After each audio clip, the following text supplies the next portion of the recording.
Ang sarap talaga nito mga explorer. Unang kagat ko pa lang, naramdaman ko na talaga yung lasa, napakasarap. Hindi siya maasim at hindi mas matamis. Sakto lang yung pagkatimpla ng manok na ito. Like, marirate ko to as 10 of 10 kasi masarap yung taste. Kain po tayo. Agustina Falls sa Cabakalan City, Negros Occidental.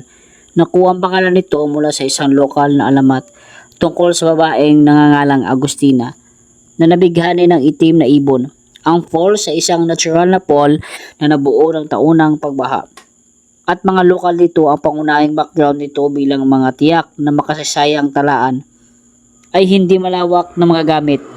Pinagmula ng pangalang Agustina ay nagmula sa isang lokal na alamat. Kinasasangkutan ng isang babaeng nangangalang Agustina ay isang mahiwagang itim na ibon.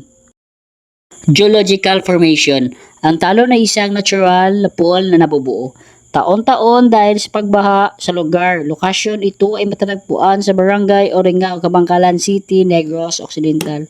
Kahalagahan dahil sa natural na kagandahan, ito ay isang tanyag na destinasyon para sa mga lokal at bisita. Gustong tangkilikin ang malinaw na tubig at magagandang tanawin dito. Nabuo sa pamamagitan ng taonang pagbaha at kilala sa malinaw na turkesa na asol na tubig.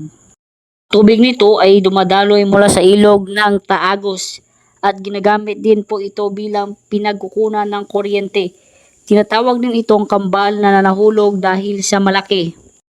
Agustina Falls dito po sa Cabakalan City ay isa din po sa tinatawag na tourist attraction.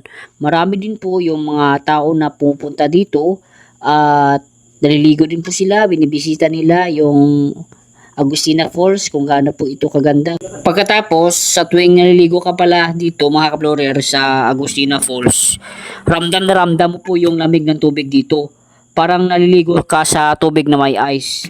Kaya po, sa tuwing naliligo ka, talaga napakasarap ng tubig at fresh na fresh. Kulay blue po yung tubig at sobrang linis.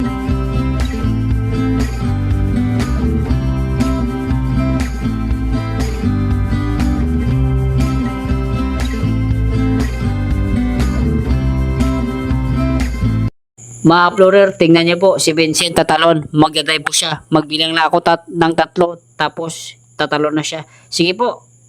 Magbilang na ako ng tatlo bago siya tatalon. Sige na po. Relax, relax. 1, 2, 3, go! Talon! Bang! Niyo po siya sa ilalim, oh.